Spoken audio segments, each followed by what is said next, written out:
బొత్స ఝాన్సీ గారు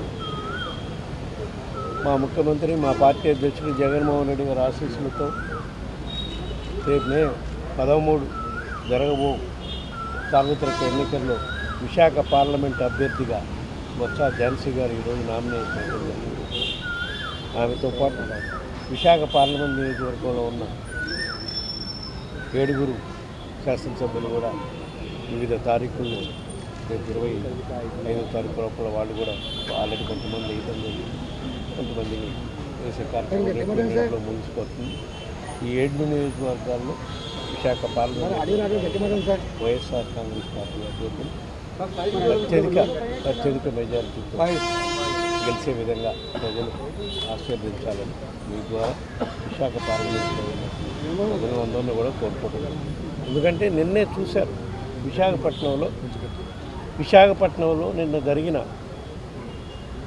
బస్సు యాత్ర, సిద్ధం బస్సు యాత్ర ద్వారా ఏ విధంగా అయితే విశాఖ పార్లమెంటు పరిధిలో ఉన్న 5 నియోజకవర్గాల్లో జరిగిన బస్సు యాత్రలో జనం లక్షలాది మంది జన ప్రభంజనంలాగా వచ్చి గౌరవ ముఖ్యమంత్రి గారు మా పార్టీ అధ్యక్షుడు జగన్మోహన్ రెడ్డి గారు బస్సు యాత్రను విజయవంతం ఏ విధంగా చేశారు. ఎందుకంటే ఆయన మీద నమ్మకం ఉండబట్టే విశాఖపట్నానికి ఈ ప్రాంతాన్ని అభివృద్ధి అవుతుంది. గత 2-3 సంవత్సరాల్లో విశాఖపట్నంలో జరిగిన అభివృద్ధి చూశారు కాబట్టి ఈ ప్రాంతంలోని పరిపాలనా రాజధాని చేసి ఇక్కడి నుంచే పాలన కొనసాగిస్తామని చెప్పారు కాబట్టి స్వాగతం పలికే విధంగా నిన్న ప్రజలు వచ్చి గౌరవ ముఖ్యమంత్రి జగన్మోహన్ రెడ్డి గారి అభిమానంతో ఆశీర్వదించడానికి వచ్చారు. వాళ్ళందరి ఆదరాభిమానాలతో రేపు విశాఖ పార్లమెంట్లో ఉన్న 7 నియోజకవర్గాల్లో కూడా వైఎస్ఆర్ కాంగ్రెస్ పార్టీ అభ్యర్థులు పార్లమెంట్ అభ్యర్థి బొత్స ఝాన్సీ గారు అత్యధిక మెజారిటీతో గెలుస్తారని ఆశిస్తున్నారు. ఈరోజు నామినేషన్ ఇవ్వటం జరిగింది.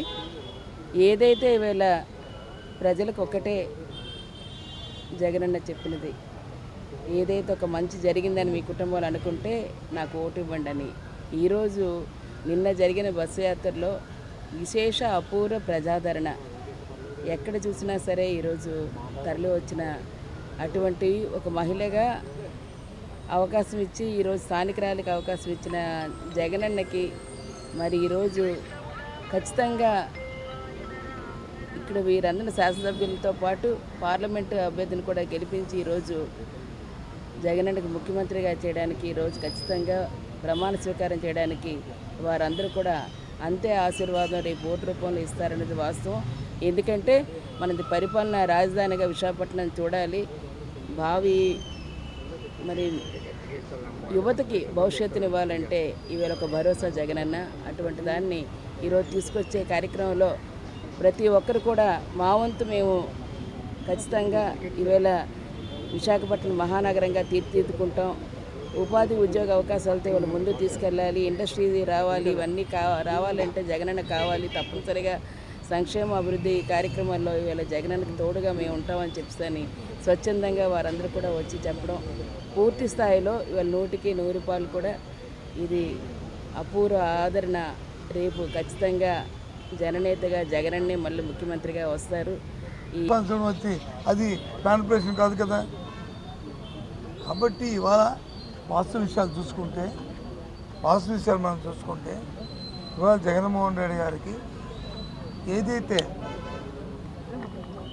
పాదయాత్ర చేసినప్పుడు ఆయనకి మద్దతు వచ్చిందో, ఆ తర్వాత 19 ఎన్నికల్లో ఏ విధంగా అయితే ప్రజా విలువ ఆయన వచ్చి ఆశీర్వదించిందో అంతకంటే రేపు మిన్నగా ఇంకా ప్రజాదరణ ఉండబోతుంది. అదే వారి నమ్మకం. అందుకే వైనాట్ 175 అయింది. మీకు ప్రజల నాడి జగన్మోహన్ రెడ్డి గారికి తెలుసు.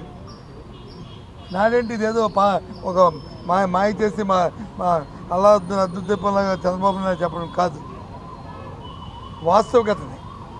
ఈ 5 సంవత్సరాలు ఆయన చేసిన పరిపాలన, ఆయన చేసిన సామాన్యులు చేసిన సేవ, ఇచ్చిన ధైర్యం, వాళ్ళకి ఇచ్చిన స్థైర్యం, దాన్ని నమ్మి దాంతోపాటు ఏ విధంగా రాబోయే తరాలకి ఏదైతే ఈ దేశానికి రాష్ట్రానికి అవసరమో వాటి మీద ప్రత్యేక దృష్టిని పెట్టి ఆయన చేసిన కార్యక్రమాలే ఇవాళ ఏ ఒక వర్గం కాదు, ఏదో బీపీఎల్ ఫ్యామిలీసే కాదు, మిడిల్ క్లాస్ ఫ్యామిలీసే కాదు, అప్పర్ క్లాస్ ఫ్యామిలీసే కాదు, అన్ని వర్గాలు అన్నీ కూడా ఆయన్ని ఆదరిస్తున్నాయి ఇవాళ.